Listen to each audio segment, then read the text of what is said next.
We're going to be comparing speed in space. I'm going to be eating a raw garlic clove. Stick around.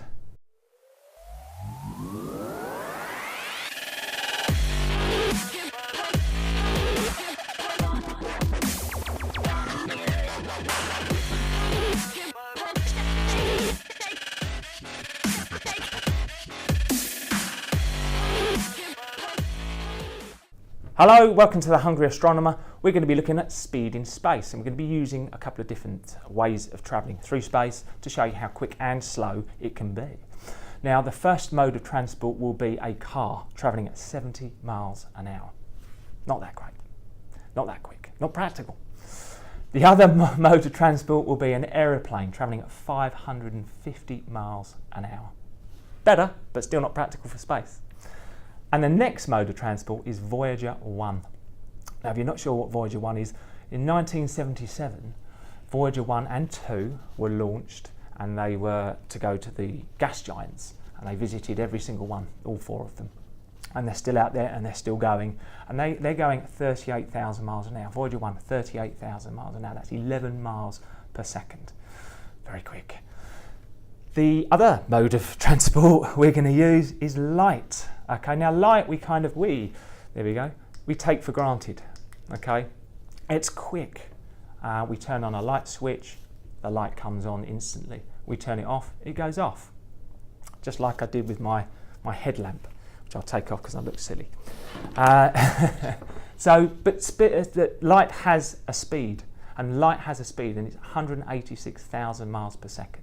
186,000 miles per second. 299,000 kilometers per second, so really, really fast. And that's why astronomers use it to look at distances for spatial purposes, for space. To give you an idea on the kind of speeds we're looking at, and we're going to start with the Earth. Now, Earth is actually 7,900 miles in diameter. But we are going to pretend that we've got a road that we've made all the way around it, okay? That would be 24,900 miles, a long road. So at 70 miles an hour, it would take you 15 days to get there, okay? So long, but doable. At 550 miles an hour in a plane, you're looking at just 45 hours, again, quite doable. But Voyager 1, just to give you an idea of how quick that is, 39 minutes. 39 minutes it would take you to travel around the world if you're on Voyager 1. But light is so much faster. You are looking at 7.5 times around the Earth in just 1 second. So that's what we're dealing with light. It's real quick. So the first target is our moon, 239,000 miles away. Now, Apollo got there in about 3 days. Now, Apollo 11 was the ship that took the first men, Neil Armstrong and the gang, to the moon. Okay, so 3 days. How long would it take us if we were driving at 70 miles an hour? It would take us 5 months. 5 months in a car. No loose stops, I'm afraid. It would just be directly there, 5 months. In an aeroplane at 550 miles an hour, you're looking at 18 days. 18 days. Still really long to be on an aeroplane, but only 6 hours for Voyager. Voyager would only take 6 hours, travelling at 11 miles per second. But light, believe it or not, would only do it in 1.2 seconds. Real quick. Just to give you some scale, because I love scale, if you can imagine that there are 30 Earths all in a row, okay, and that represents the distance between the Moon and the Earth, of which the Earth is 7,900 miles in diameter. Little fact for you. The next target would be the Sun, 93 million miles away. Now, we think of the Sun as being close because it's hot, we get a lot of light from it, but 93 million miles away is a colossal distance. And if you were to drive there at 70 miles an hour in a car, it would take you 150 years. 150 years. Even in an aeroplane at 550 miles an hour, it would take you 20 years. 20 years. And Voyager, would take 100 days, even though it's travelling at 38,000 miles an hour. But good old light, it would take 8 minutes. 8 minutes. So when we see and feel the sun, that light or that heat left the sun 8 minutes ago. Okay, so if the sun were to blow up, and it's not going to, don't worry, not now anyway, we wouldn't know about it for 8 minutes. Something to think about. I've given you some scale here. Not a lot of food in this one, but I do have a raw garlic clove. Yum yum. Now, this is the Earth. It's about 1 inch wide. So where would the sun be? Well, the sun would be 300 meters from this garlic clove if we shrunk it all the way down. And that's the equivalent of 6 Olympic swimming pools all together. Another little fact for you.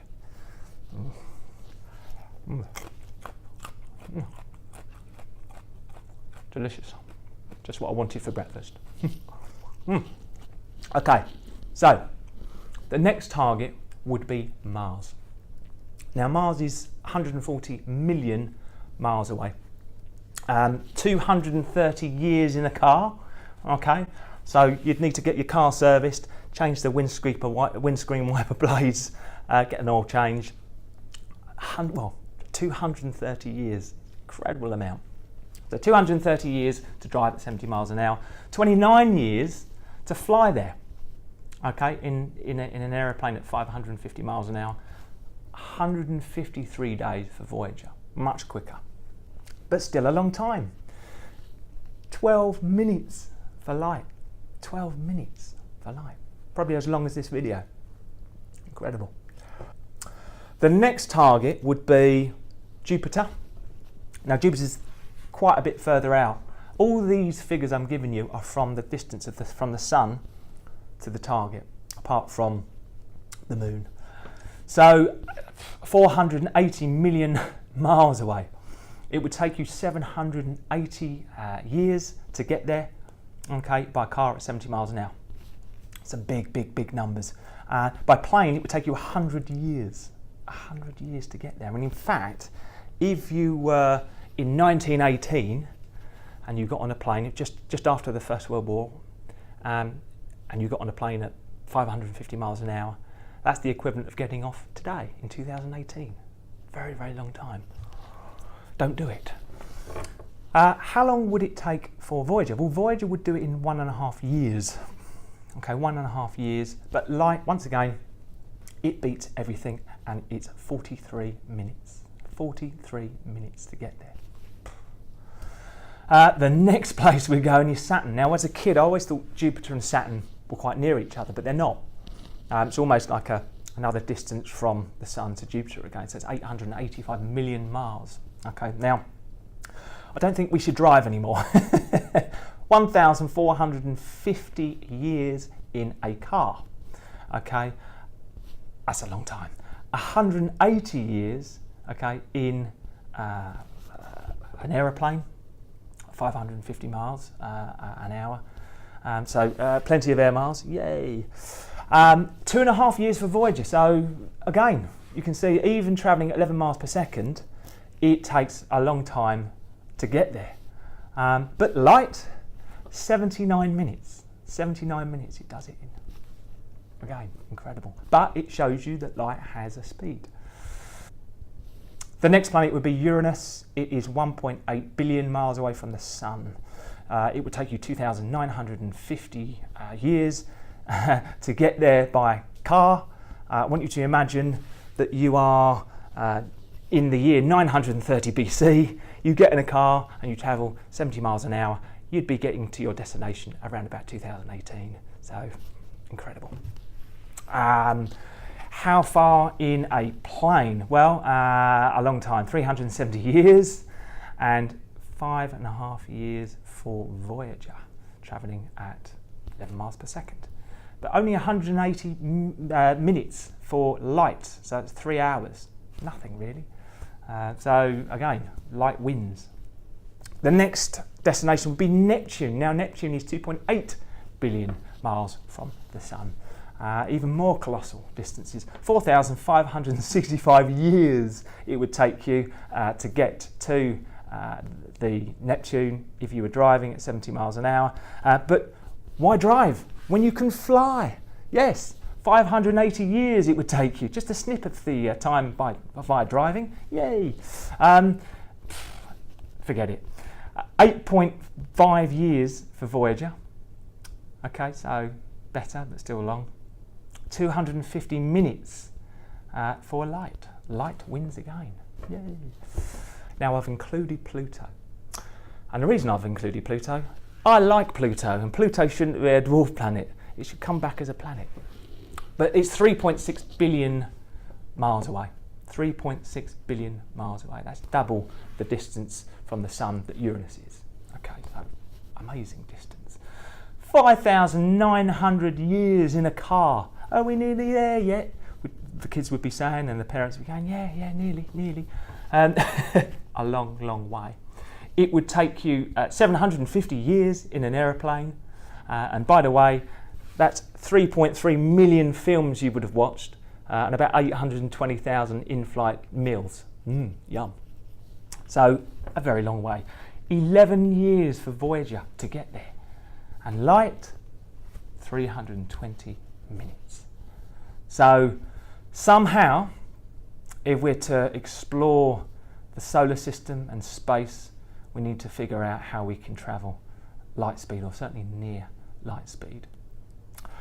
The next episode takes us to interstellar space. Now that means space between the stars, and intergalactic space, which takes us between the galaxies. It's the space between the galaxies. So we're going to be using the same model as this: cars, planes, Voyager and light. So come back and watch that one, and I'll see you then. Thanks.